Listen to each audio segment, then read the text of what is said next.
Well, the right-wing Trump-supporting website, The Daily Caller, ran a happy headline for them saying that Donald Trump, as president, takes more questions than Joe Biden did as president. And they're right.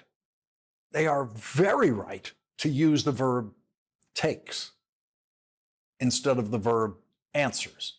Donald Trump takes more questions publicly than any president in history, but he answers fewer questions than any president in history because a lie is not an answer. To be a member of the White House press corps now is to become practiced in taking Donald Trump dictation of lies, which Donald Trump does with a casual confidence, knowing that the White House press corps will never scream at him the way they could scream at Joe Biden whenever they felt like it, whenever they had a chance, whenever they were close enough.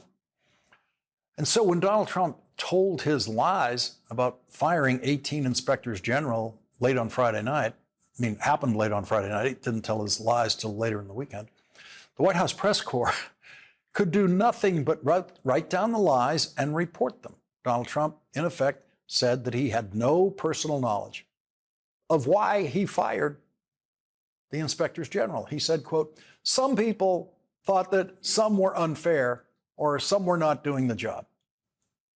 It's entirely possible that some people who Donald Trump talks to thought that some unnamed inspectors general were unfair. But who are those people who thought that?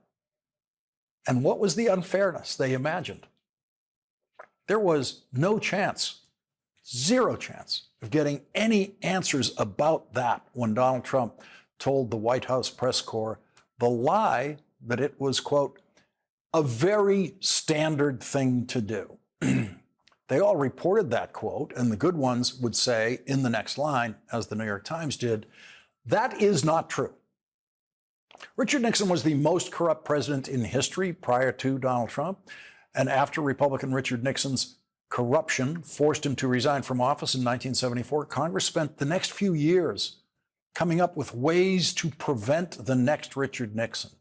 One of those anti-Nixon, anti-corruption ideas was the creation of inspectors general in the government departments. Richard Nixon corrupted the Justice Department to the point that his Attorney General, John Mitchell, went to prison. And so to shore up the integrity of the Justice Department, there would now be an Inspector General of the Department of Justice and of every other department in the government. Richard Nixon abused the Internal Revenue Service by ordering tax audits of people on his enemies list. Congress then made that illegal and created an Inspector General in the Treasury Department to keep an eye on that. The Inspector General Act of 1978 passed the United States Senate unanimously, zero opposition. And one of the things that Republicans really loved about it was that inspectors general were charged with investigating waste, fraud, and abuse in every department of the government. Waste, fraud, and abuse was one of the Republican battle cries that Ronald Reagan was using then in what would become his successful campaign to be the next president of the United States. And Republican senators of that era were as outraged and offended by Republican President Richard Nixon's corruption as Democratic senators were. Outrage at presidential crime did not become partisan until the Trump era. After the corruption and impeachments and indictments of Donald Trump, Congress once again turned to the Inspector General law to try to add a defense against the next Donald Trump, who turned out to be Donald Trump. In 2022, Congress added specifics to the section referring to presidential removal of an Inspector General, saying that a president needed to provide 30 days notice to Congress of the intention to remove an Inspector General and provide, quote, substantive rationale, including detailed and case-specific reasons. Donald Trump didn't do either of those things when he did his late night, Friday night firings. And so Donald Trump could not finish his first week as president of the United States without violating the law. Do you think he violated the law? Well, technically, yeah, but he has the authority to do it. Sorry, but it's really one of the other. It's either technically, yeah, or he has the authority to do it. It cannot be both. Senator Graham got it right the first time. Technically, yeah. Donald Trump violated the law. Republican Senator Susan Collins was willing to portray herself as the only adult in Maine without enough common sense to figure out what Donald Trump was actually doing. She said, "I don't understand why one would fire individuals whose mission is to root out waste, fraud, and abuse. So this leaves a gap in what I know is a priority for President Trump." One of the inspectors general, Hannibal Ware, said this. Well, the reason is actually the most alarming part. The reason was due to changing priorities of the administration. And the reason that is alarming is because IGs are not a part of any administration. IGs oversee how the priorities of the administration is being conducted to make sure that there's transparency in government and to make sure that there's no fraud, waste, and abuse in how taxpayer funds are being expended. We're looking at what amounts to a threat to democracy, a threat to independent oversight, and a threat to transparency in government. This is the statute isn't just a technicality. It's a key protection of IG independence, is what it is. And just like you referenced, just over 2 years ago, these things were put in to strengthen our independence, not to weaken it and treat it as if it's a technicality. The oldest member of the United States Senate, Republican Chuck Grassley of Iowa, used to consider himself, maybe still does consider himself, a champion of inspectors general. And his enthusiasm for inspectors general was so contagious that the junior senator from Iowa, Joni Ernst, joined him in helping to create a bipartisan team of senators whose plan, until this weekend anyway, was to strongly support inspectors general. Chuck Grassley is a Republican senator who I used to fully respect when I was the staff director of the Senate Finance Committee for the Democratic chairman, Daniel Patrick Moynihan, and Senator Grassley was one of the Republican members of that committee. Chuck Grassley then was always a predictable vote because his positions were based on Republican Party principles of that time, including his very strong stance, along with all Republicans then, against tariffs in the committee that has jurisdiction over tariffs.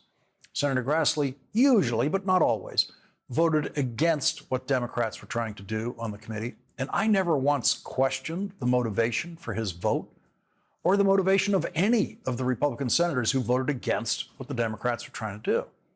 If anyone other than Donald Trump did a midnight mass firing of inspectors general, you would have seen that Chuck Grassley, who I knew and worked with, all over television, condemning that presidential action and immediately calling for an investigation in each committee of the Senate about the workings of those inspectors general. But 91-year-old Chuck Grassley has changed positions or silenced himself on so many issues, including tariffs in the Trump era, that it comes as no surprise that the most he was willing to come up with after something I know he deeply objects to was this statement. There may be good reason the IGs were fired. We need to know that, if so. I'd like further explanation from President Trump. Regardless, the 30-day detailed notice of removal that the law demands was not provided to Congress.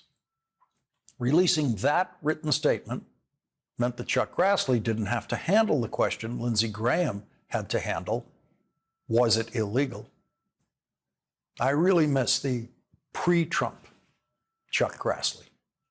There were times when I thought of Chuck Grassley as, in Senate terms at least, courageous in his consistency and I personally disagreed with the policies he was so consistently supporting.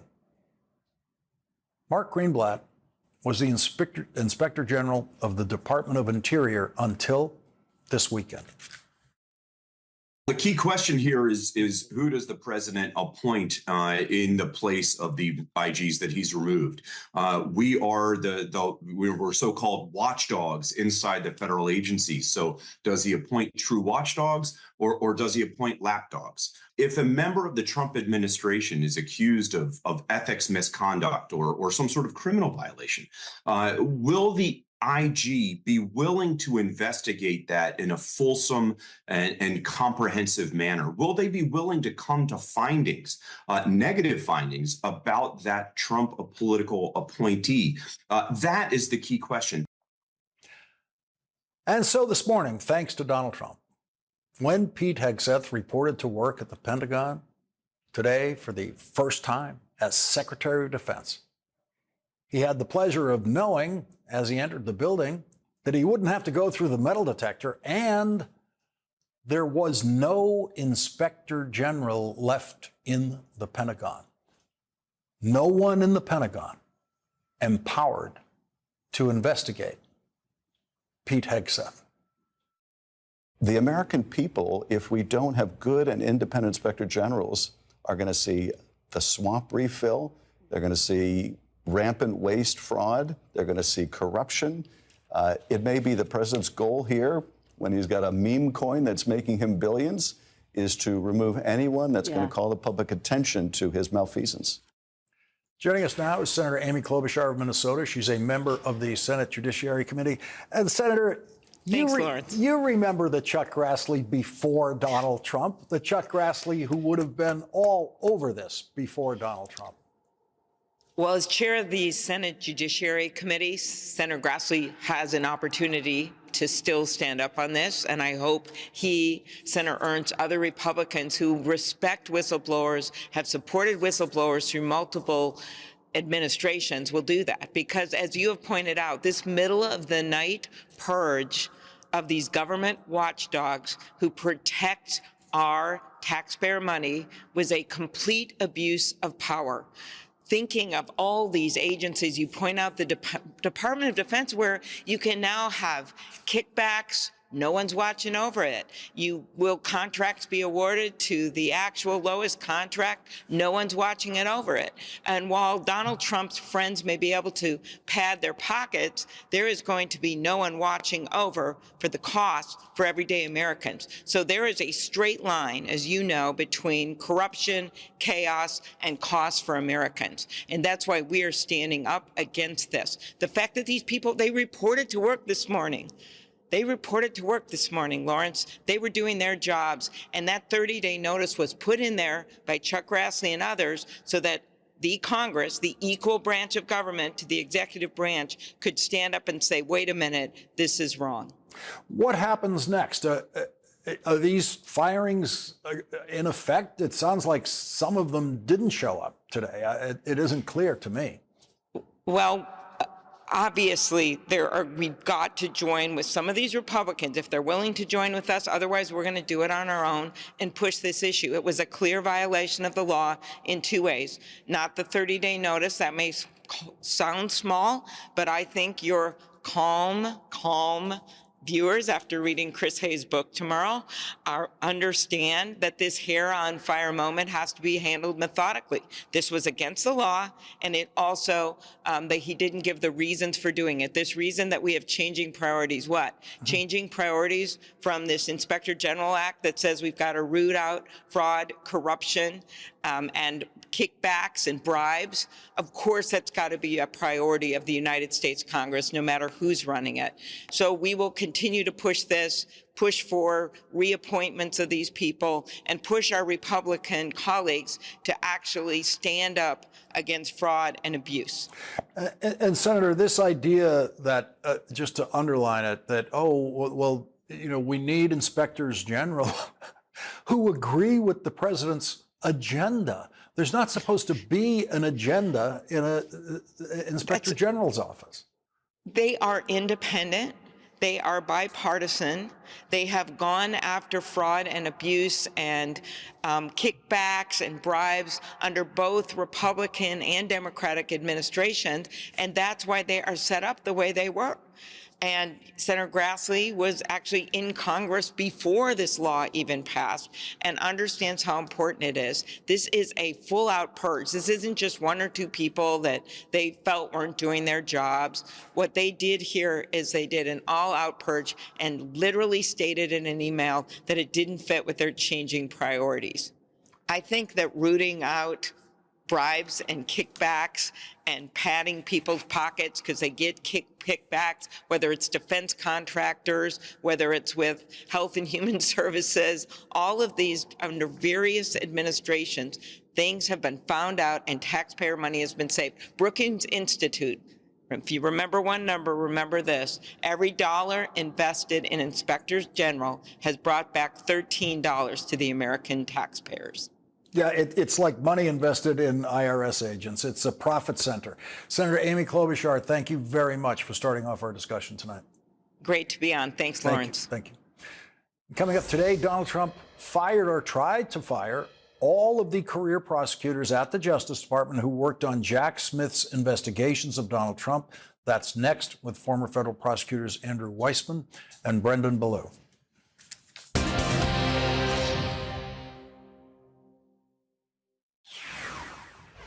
Senate Minority Leader Chuck Schumer is trying to get a vote in the Senate this week on a simple one-word resolution. Resolved that the Senate disapproves of any pardons for individuals who are found guilty of assaulting Capitol Police officers.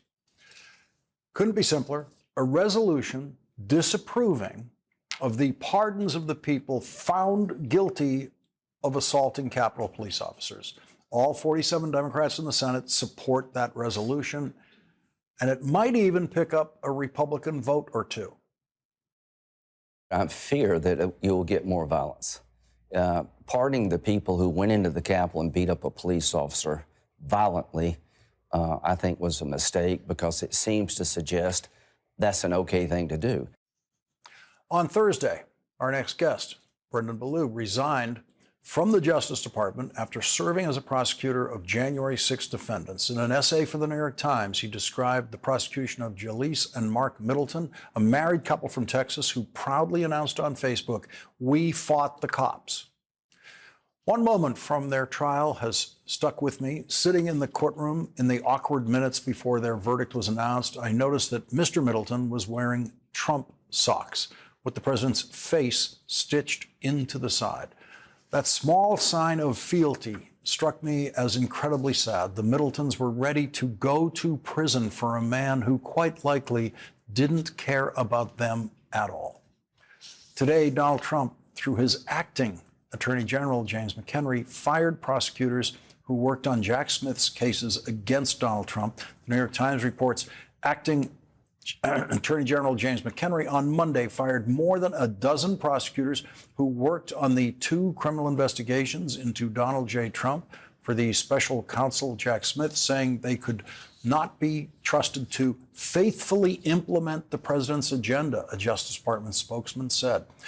Justice Department veterans called the firings an egregious violation of well-established laws meant to preserve the integrity and professionalism of government agencies. What made it all the more jarring, current and former officials said, was that such a momentous and aggressive step was initiated by an obscure acting attorney general operating on behalf of a president with a stated desire for vengeance and few advisors with the stature or inclination to restrain him. The department did not name the fired prosecutors, but a person who worked with some members of Mr. Smith's team said many of the dismissals appeared to target career lawyers and most likely violated civil service protections for non-political employees. In the letters to the prosecutors, which were transmitted electronically on Monday afternoon, Mr. McHenry claimed that Mr. Trump had constitutional authority over personnel matters under Article 2 of the Constitution to fire career staff members. The email said, given your significant role in prosecuting the president, I do not believe that the leadership of the department can trust you to assist in implementing the president's agenda faithfully, the firing memo said. Joining our discussion now is former federal prosecutor Brendan Ballou, who worked on the prosecutions of 6 January 6 defendants. He resigned from the Justice Department last week. Also with us, Andrew Weissman, former FBI general counsel and MSNBC legal analyst. Andrew, I want to begin with you on these firings and saying in an email, a Justice Department email to a career Justice Department official, we don't trust you with the president's agenda in a department that is not supposed to carry the president's agenda. So you're absolutely right. So if it came to the president's policy positions, for instance, the president saying, I want you to focus on drugs, or I want you to focus on the border, that's fine. But a position which is prosecute these people and not those people, that is the norm that Republican and Democratic administrations post-Watergate adhered to, precisely because that maintains our democracy. You do not want any president to be able to do that. The idea that you have the acting attorney general, that is the head law enforcement officer, sending out that email and starting his career off by doing something that, by all appearances, violates the civil service protections on the theory of, if the president says it, that's legal. You know very well a president who said that, who had to resign from office. Here, there's civil service protections for career people for very good reasons. This is so much in keeping with your segment with Senator Klobuchar. It is really sort of the beginning of the end of the rule of law with, the DOJ purge that is going on. So they will sue. What will they do? So if you're a career prosecutor who has not been fired for cause, this does not appear to have any of the indicia for cause at all. You can bring a lawsuit. I don't envy these people. That's not why you went to the Department of Justice, to bring a civil suit.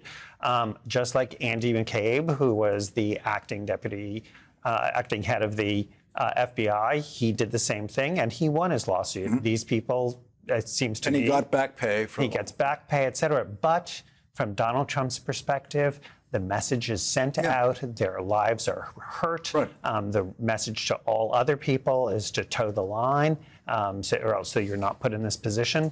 But yes, I think these people have a very good lawsuit. I think they will, get back pay and, their names sort of reinstated in terms of, they're being noble and good career servants. But the damage is already done. But just to put a fine point on it, this is the acting attorney general of the United States who took this step. That is the head law enforcement officer who's doing something that completely violates, in my view, civil service rules. Pam Bondi has to be very happy that she hasn't had her final Senate confirmation vote yet, so she didn't have to do this. It's on someone else's watch, absolutely. Brendan, you were still working in the Justice Department on Monday when the pardons were issued. What was that like for you in the building that day? Where were you the moment you heard about the pardons? What did you feel? Obviously it was a devastating moment for anybody that was working on these prosecutions for years. And I should say that obviously I was a small part of a very large effort. But my first thought was not so much about the prosecutors in these cases, but the victims. I think that this administration would like to characterize this as a fight between the president and the prosecutors, but I don't think that's a fair characterization. What this is really a fight is between the president and the victims of January 6th, the officers who were attacked, who were dragged into crowds, who were maced, who were killed. And the president's agenda kind of depends on those people being forgotten.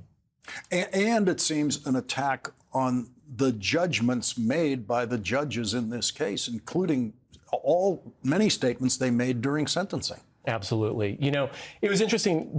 All the prosecutions happened in the District of Columbia, and the judges that we worked with became intimately familiar with the attack on the Capitol, knowing very specific parts of the building, individual officers and so forth. I think at some level, they too were emotionally involved in what happened that day. So you see that in some of the statements that judges are making, even as they dismiss some of these cases, saying that the memory of January 6th can't be forgotten. And I think it's important for not only former prosecutors to be saying that, but for judges on the bench. So as well. you stayed after the Trump inauguration. What I'm now going to say is all the way to Thursday, which is like a long run for someone who was already there. Did it feel like day to day a firing order might come? Oh, absolutely. You know, as soon as the orders were coming in on Monday, it was obvious, at least for me personally, that my tenure there was very limited.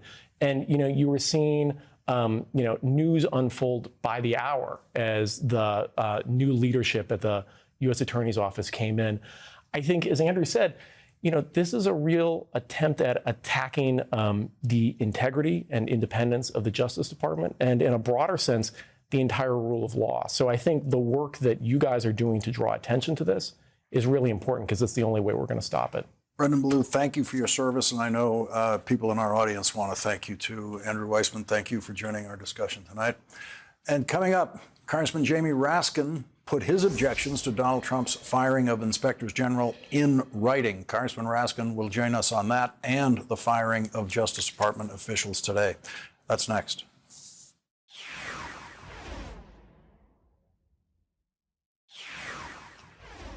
Our next guest is one of the co-signers of a letter to, quote, the Honorable Donald J. Trump. We write to express our grave concern about your recent attempt to unlawfully and arbitrarily remove more than a dozen independent, nonpartisan inspectors general without notice to Congress or the public, and in the dead of night. Your actions violate the law, attack our democracy, and undermine the safety of the American people. Joining our discussion now is Democratic Congressman Jamie Raskin of Maryland. He's a ranking member of the House Judiciary Committee and a former member of the January 6th Committee. And Congressman, as Chris Hayes is going to tell us later in the hour, Donald Trump knows how to get attention. He knows exactly what he wants to get attention for. He wants to get attention to Greenland. Would love to have us talking about that. When he's doing something in the dark of night, as you put it, that's the thing he doesn't want us to talk about. Well, hundreds of billions of dollars have been saved by the inspectors general who are blowing the whistle on corruption and fraud and sweetheart contracts and inside deals in the federal agencies. Wait, I thought that was going to be Elon Musk's job because no one was doing that job. Yeah, well, he's going to stay very closely abreast of the situation. Let's put it that way. The sacking of these IGs means that there's nobody there to be a watchdog against any of these semi-criminal elements that are moving into the federal departments and agencies. It's an absolute takeover of the U.S. government and the money of the people.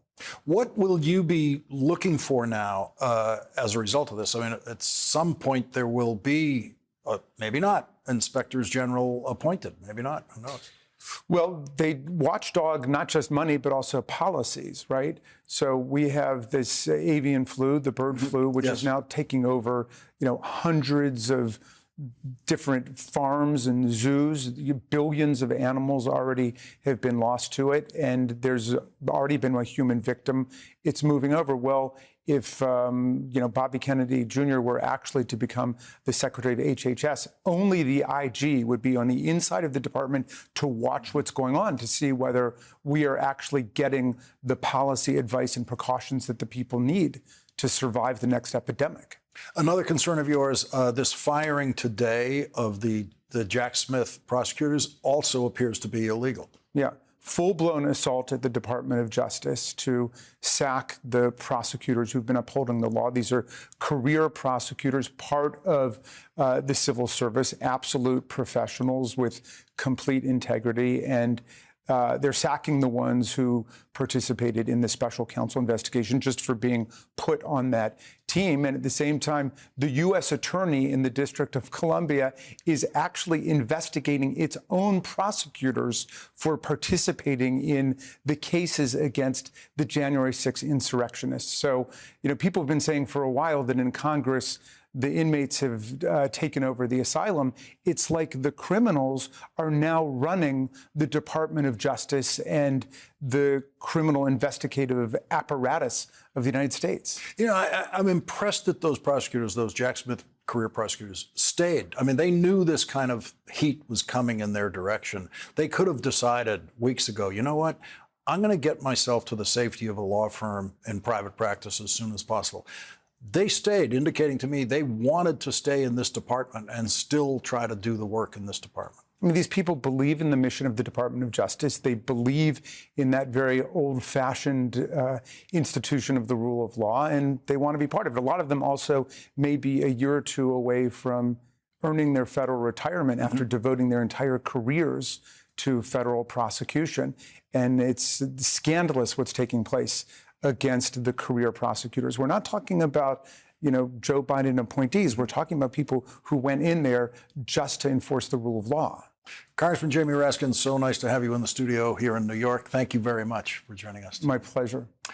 And Chris Hayes has written a wonderful new book, which I happen to have right here, that is important for all of us, including your kids. Yeah, there's politics in the book, but it's actually about nothing less than the inner workings of your own mind. That's something you want to know about. That's next.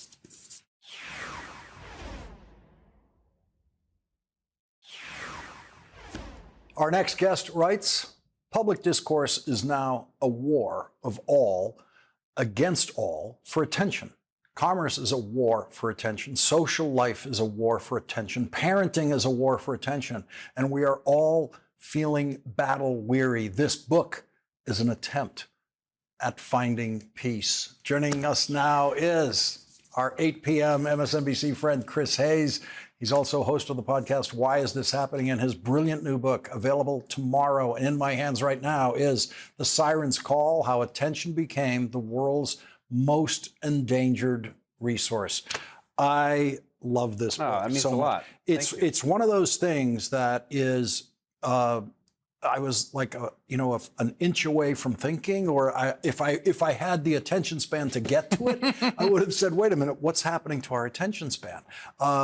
And I think I've had some instinctive feelings about this, but to see it all laid out and then presenting attention as currency, presenting it as an objective, presenting it as an obvious Trumpian objective, a Musk objective, it's just fascinating to pull it all together. Well, thank you. I mean, it was partly, I think, the product, the gestation of it is the work that we do, which is, you got to keep. You're trying to get a little attention at 8 p.m. Yeah, right, exactly. It's like we're in the mines. Like that's what we got to do. So I think part of it too, of just thinking about it as fundamentally as a resource. That attention is a resource. That it has value when it can be extracted and pooled in the aggregate, and that value of that resource has become kind of the defining resource of our time, both in private life, in commercial life, and certainly in public life, as we've seen that. And there's this moment, as this book's coming out, I'm writing it, and at the inauguration, it's like Donald Trump, who of course his entire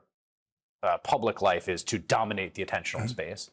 And then Elon Musk and Tim Cook and Zuckerberg and all the tech CEOs who monetize attention to make their fortunes, sitting in a row next to him, all in the same frame at the inauguration. Like, completely on the nose of what the commanding heights of both public and private commercial life are right now. When did you start writing this? When did you start worrying about what was happening to our attention? I think it's been happening over a long period of time. Because it feels like you started last week. Right. And got it done. It's like it's so au courant. I've been thinking about it a long time. I was actually thinking about this the other day, that when we were covering ISIS back in 2013 or so, 2014, I was very aware of the fact that they were doing something intention to get our attention. Yes. Right? Yes. And there was a trap they had laid. Right. It was both newsworthy. Yeah.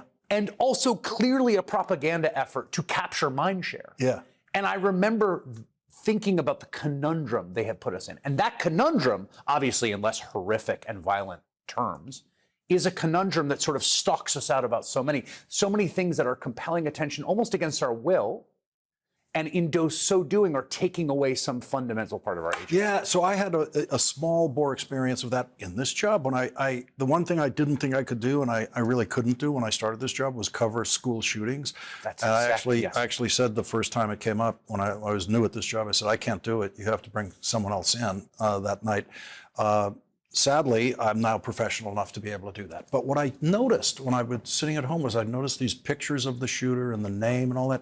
And the one contribution I had for myself when I started doing it was, I said, I'm never going to say the name. Yes. That they did it to be on get- TV. They did it for this attention. I'm not going to give them that with the name. And I realized through the book, oh, I see what I was doing.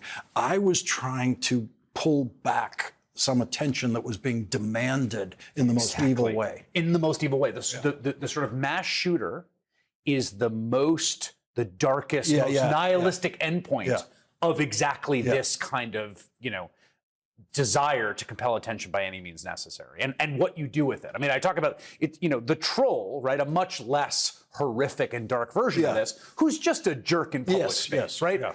That jerk in public space, you pay attention to him. If someone's screaming on the subway, if someone's being a bore at a party, right? Like that, but that negativity ends up being a shortcut to hack our attentional circuitry, and we see it with the troll in chief, right? The president and the co-president, this is both how they practice politics. So your final chapter, like in all good medical textbooks about the cure, is fascinating. Is what do we do about this? Let me tell you what I have intuitively done about it before I ever read the book. And I started doing this, I think, before Trump. And that is Saturdays and Sundays I consume absolutely nothing, zero. I have no idea what happens in the news on Saturday or Sunday. If I run into somebody, if I'm at a dinner Saturday night, hey, this thing happened, I go, I don't know.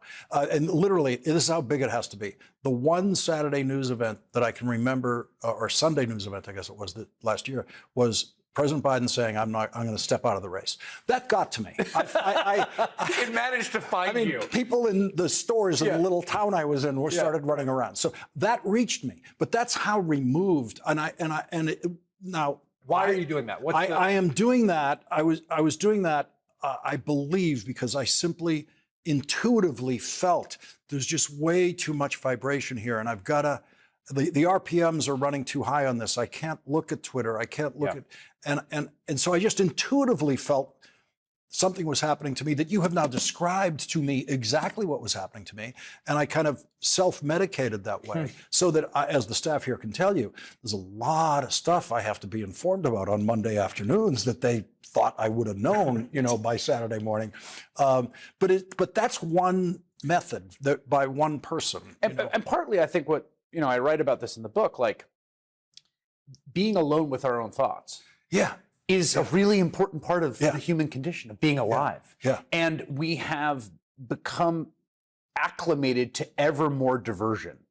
Blaise Pascal is writing, in the 17th century. He says, think about the king. The king has every diversion available to him, and yet he needs ever more, right? So that thing that you're doing yourself, which is like, I'm going to preserve some space for my own inner life, is actually like crucial to being alive.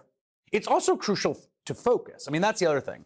I think we all feel that in a distracted age, focus is power, right? And we're fighting, particularly in this first week, I mean, it's to focus, right? And that's another thing I think we're learning to kind of hold on to. And I've also become a much more intense, long-form reader of history, like take big, ponderous history books and just read them for hours on end. And I have real trouble putting them down, whereas I'd say decades ago, certainly in college, I would have had trouble picking them up. But there's something therapeutic, and I feel completely removed from this and doing it. Yeah, I have the delight of writing the book has been forcing me to go back into long texts and really engage with them. The control room is telling us our time is up. I know. I'm trying to be a good boy. You've been very helpful. But the new book is The Siren's Call: How Attention Became the World's Most Endangered Resource. It's available everywhere tomorrow. Get it. It's important. You need it. Your kids need it. We haven't even get to the stuff about parenting, which is here, which is very important. Chris Hayes. Thank you, Lawrence. I really appreciate it. Best parent in Brooklyn I know. That's very kind. Of younger kids, because I know too many parents in Brooklyn. Chris Hayes gets tonight's last word.